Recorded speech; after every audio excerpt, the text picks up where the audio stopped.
नमस्कार दोस्तों आज बहुत ही सुंदर प्रश्न आया कि किसी का विवाह नहीं हो रहा है तो उनको कौन सा रत्न धारण करना चाहिए। राशि के अनुसार रत्न धारण करना चाहिए या लग्न के अनुसार रत्न धारण करना चाहिए या और कोई रत्न धारण करना चाहिए। आज आपके सामने में पूरी बातें रखने वाला हूं और कैसे वो रत्न आप धारण कर सकते हैं, उसके क्या नियम हैं, सारी बातें रखने वाला हूं। अगर आपका विवाह नहीं हो रहा है तो ये वीडियो आप जरूर पूरा सुनिए। सबसे पहले दोस्तों, कितने ग्रह है? 9 ग्रह है और 9 ग्रह के अलग अलग रत्न हमारे शास्त्र में लिखे गए हैं। जैसे सूर्य भगवान का रत्न माणिक लिखा गया है, चंद्र भगवान का रत्न मोती लिखा गया है, मंगल भगवान का रत्न मूंगा लिखा गया है, बुध भगवान का रत्न पन्ना लिखा गया है, बृहस्पति का रत्न पोखराज लिखा गया है, शुक्र भगवान का रत्न जिसको डायमंड कहते हैं, अपोलो कहते हैं, वो रत्न लिखा गया है, शनि महाराज का नीलम रत्न कहते हैं, राहु का रत्न गोमेद कहा गया है और केतु का लक्षणिया रत्न कहा गया है। अब मैं राशि के अनुसार कौन से रत्न लिखे गए वो सारी बातें रखने वाला हूं। साथ ही कौन सी धातु में ये रत्न आप धारण कर सकते हैं, इसके क्या नियम है। सबसे पहले मेष राशि और वृश्चिक राशि के स्वामी है मंगल और मंगल का रत्न मैंने अभी कहा है मूंगा है। वृषभ राशि है और तुला राशि है, दोनों के स्वामी है शुक्रदेव जिसका रत्न है हीरो, जिसका डायमंड भी कहते हैं। तीसरी राशि है वो मिथुन राशि है और छठी राशि है वो है कन्या राशि। ये 2 राशि के स्वामी है बुध देव, उसका रत्न है पन्ना लिखा गया है। साथ ही चतुर्थ राशि है वो चंद्र की राशि है, वो कर्क राशि है, उसका रत्न लिखा गया है मोती। 5वीं राशि है वो सिंह राशि है, उसके स्वामी है सूर्यदेव, उसका रत्न लिखा है माणिक।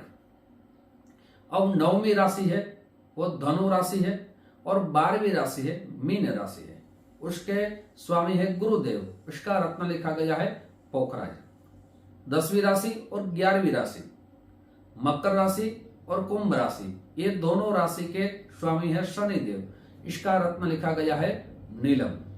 सबसे पहले ये जानना बहुत ही आवश्यक है कि कभी भी राशि रत्न नहीं धारण करना चाहिए।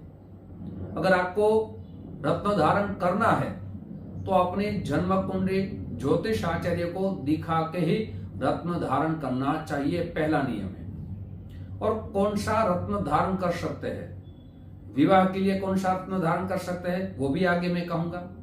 लेकिन अगर आपके जीवन में कुछ दिक्कतें आ रही है, परेशानी आ रही है तो कौन सा रत्न धारण कर सकते हैं। सबसे पहले जो प्रथम स्थान है उसको लग्न कहते हैं, उसका रत्न आप धारण कर सकते हैं।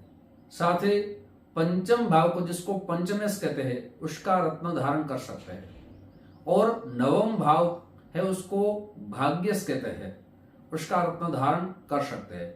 लेकिन ये 3 रत्न, ये 3 भाव के स्वामी अगर 6वें भाव में है, 8वें भाव में है, 12वें भाव में है और पाप ग्रह के साथ युति कर रहे हैं तो वो रत्न धारण नहीं करना चाहिए। आप अपनी जन्म कुंडली जरूर ज्योतिष आचार्य को दिखाइए। साथ ही ये तीनों स्वामी अगर अपने ही स्थान में है, जैसे मेष लग्न है और प्रथम भाव में चंद्रमा भी प्रथम भाव में है तो उसका रत्न आप धारण कर सकते हैं। मेष लग्न हुआ तो 5वीं राशि आई है सिंह राशि, सिंह राशि माने उसका रत्न है माणिक, तो आप उसका भी रत्न धारण कर सकते हैं।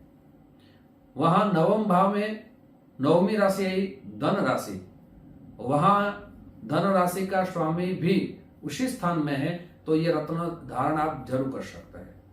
अब विवाह के लिए कौन सा रत्न धारण करना चाहिए वो भी जान लीजिए। लेकिन दोस्तों ये सारी बातें आगे मैं आपके सामने रखूं उनसे पूर्व मेरी एक छोटी सी गुजारिश है। मेरा नए दोस्त है, मेरा चैनल देख रहे हैं दोस्तों, इस चैनल को आपने सब्सक्राइब नहीं किया, एक बार जरूर सब्सक्राइब कर लीजिए। साथ ही दोस्तों रत्न के मैंने पूरा कौन से लग्न में कौन सा रत्न नहीं धारण करना चाहिए सारी बातें वीडियो में मैंने रखी है मेरा प्राइस लिस्ट, आप जरूर देख लीजिए, आपको पूरी जानकारी प्राप्त रहेगी। साथ ही दोस्तों ये वीडियो अपने दोस्तों में ज्यादा से ज्यादा शेयर कीजिए, क्योंकि दोस्तों मैं सारी बातें शास्त्र के अनुसार रख रहा हूं। और दोस्तों ये सारी बातें जो रत्न की बात रख रहा हूं, जो विवाह की बात रख रहा हूं, ये दोस्तों अगर आपकी जन्म कुंडली में कौन से ग्रह अशुभ स्थिति में है, कौन से ग्रह शुभ स्थिति में है, आपको पूरी जानकारी चाहिए तो यहाँ वीडियो में नंबर दिया गया है, आप संपर्क कर सकते हैं। साथ ही ज्योतिष देखने का समय, कॉल करने का समय, एसएमएस करने का समय सुबह 10 बजे से दोपहर को 1 बजे तक है, शाम को 5 बजे से रात को 9 बजे तक है। उस समय आप कॉल करें, उस समय आपको मुलाकात का समय दिया जाएगा। ऑनलाइन अगर आपको अपॉइंटमेंट चाहिए तो उसी समय आपको समय दिया जाएगा। दोस्तों बहुत से लोग केवल सेकंड वीडियो देखते हैं और कॉल करते हैं। आप समय भी देखिए, वीडियो भी पूरा सुनिए, फिर अगर आपको अपनी जानकारी चाहिए तो समय के साथ आप कॉल कीजिए। दोस्तों अब आपको विवाह में कौन सा रत्न धारण करना चाहिए। सबसे पहले दोस्तों विवाह का भाव है वो सप्तम भाव माना गया है, लेकिन कोई भी ग्रह हो अगर प्रथम स्थान में है तो उसकी दृष्टि कहां रहेगी, सप्तम भाव में। तो आपको लग्न का स्वामी धारण करना चाहिए, लेकिन नियम क्या है दोस्तों वो भी जान लीजिए। लग्न किसको कहते हैं, प्रथम भाव को लग्न कहते हैं। अगर आपकी जन्म कुंडली में प्रथम भाव में 1 नंबर लिखा है तो आपके लग्न के स्वामी हुए, मेष राशि के स्वामी हुए मंगल देवता। तो मंगल का रत्न है मूंगा, वो आप धारण कर सकते हैं, लेकिन नियम यह है कि मंगल देव है, राशि स्वामी भी है और लग्न स्वामी भी है, तो वो 6वें घर में नहीं होना चाहिए, 8वें घर में नहीं होना चाहिए, या द्वादश 12वें भाव में नहीं होनी चाहिए, शत्रु के राशि में नहीं होने चाहिए। तब ये रत्न आप धारण करेंगे, तभी उसका आपको बहुत ही उत्तम फल प्राप्त रहेगा। साथ ही दोस्तों ये रत्न धारण करने का नियम क्या है, वो रत्न ओरिजिनल होने चाहिए। आजकल एक फैशन हो गई है दोस्तों कि कहां से भी कोई भी दे देता है तो उसको धारण कर सकते हैं, ऐसा नहीं करना चाहिए। साथ ही ऑनलाइन भी बहुत से लोग मंगाते हैं, तो आप ये विषय बहुत ही गहरा विषय है। आपके कोई जान पहचान वाला हो जो ये रत्न के जानकार हो, उनके पास ही आपको रत्न मंगाने चाहिए और साथ साथ उसका पंचांग कर्म अवश्य करना चाहिए। बहुत से लोग ऐसे ही रत्न धारण करते हैं और अपने जीवन में बहुत सा नुकसान दोस्तों नुकसान रहता है। सबसे पहले पंचांग कर्म किसको कहते हैं, रत्न धारण करने से पहले पंचांग कर्म अवश्य करना चाहिए। दोस्तों रत्न आने के बाद उसकी प्राण प्रतिष्ठा रहती है। साथ ही आप कौन सा रत्न धारण कर सकते हैं वो भी आप जन्म कुंडली के माध्यम से जाने। फिर उसका पहले जप रहता है, फिर जप होने के बाद उसका यज्ञ रहता है, यज्ञ होने के बाद वो समय के साथ वो रत्न धारण करना चाहिए। हमारे शास्त्रों में सारे रत्न धारण करने का समय लिखा गया है, उसी अनुसार आपको रत्न धारण करना चाहिए। साथ ही दोस्तों सप्तम भाव का मालिक अगर आपकी जन्म कुंडली में 6वें भाव में है, 8वें भाव में है या 12वें भाव में है, तब भी आपको सोच के आगे बढ़ना चाहिए। हमारे शास्त्रों में सबसे पहले सप्तम भाव के मालिक कहाँ है वो देखना चाहिए। हमारे शास्त्रों में उसकी पूजा भी लिखी गई है, साथ ही दान भी लिखे गए हैं, तो वो भी आप कर सकते हैं। लेकिन अगर विवाह में कोई देरी हो रही है, परेशानी आ रही है, आपने पूजा भी कर ली है, दान भी कर लिया है, तब ये रत्न आपको जरूर धारण करने चाहिए। लग्न के स्वामी को धारण करने चाहिए। क्या नियम है मैंने पूरा विस्तार आपके सामने रखा है। साथ ही दोस्तों कौन से रत्न कौन से धातु में धारण करने चाहिए। सबसे पहले माणिक रत्न है, सूर्य का रत्न है माणिक, उसको सोने में हमारे शास्त्र में लिखा गया है। फिर चंद्रदेव का रत्न है मोती, मोती को चांदी में धारण करना चाहिए।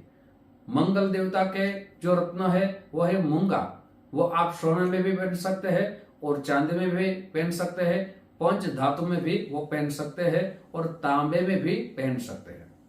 अब है बुध देव, उसके स्वामी है, कौन सी राशि के स्वामी है दोस्तों? मिथुन राशि और कन्या राशि। तो बुध का रत्न है पन्ना, वो सोने में धारण करना चाहिए। अगर आपकी शक्ति नहीं है तो चांदी में भी पहन सकते हैं। अब हुआ गुरु का रत्न है पोखराज, वो सोने में धारण करना चाहिए। शुक्र का रत्न है डायमंड, वो प्लेटिनम धातु आती है। अगर प्लेटिनम आप धारण नहीं कर सकते हैं, जिसको व्हाइट गोल्ड कहते हैं, तो आप चांदी में भी पहन सकते हैं।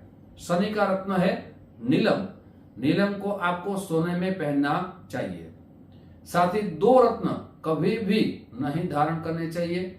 अगर आपने जन्म कुंडली नहीं दिखाई है तो दिखा के ही ये 2 रत्न पूरा दिखा के ही ये रत्न धारण कर सकते हैं।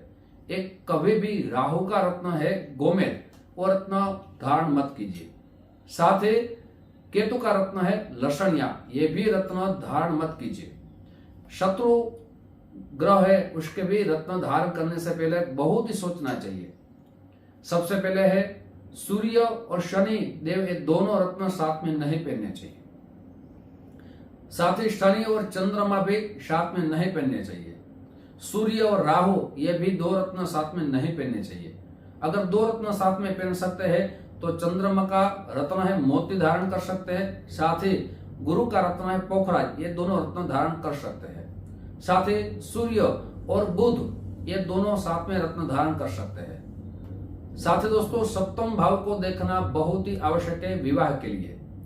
विवाह अगर आपका नहीं हो रहा है तो सप्तम भाव का मालिक भी आप पहन सकते हैं, लेकिन वो शुभ ग्रहों के साथ स्थिति अच्छी होनी चाहिए। साथ ही 6वें भाव में नहीं होने चाहिए, 8वें भाव में नहीं होने चाहिए और 12 भाव में नहीं होने चाहिए। वो 5म भाव में हो या 9वें भाव में हो या लग्न में हो, तब ये रत्न आप धारण कर सकते हैं। दोस्तों आज आपके सामने मैंने पूरी जानकारी रखने की पूरी कोशिश की है। ऐसे जानकारी आपके सामने मैं रखता रहूंगा।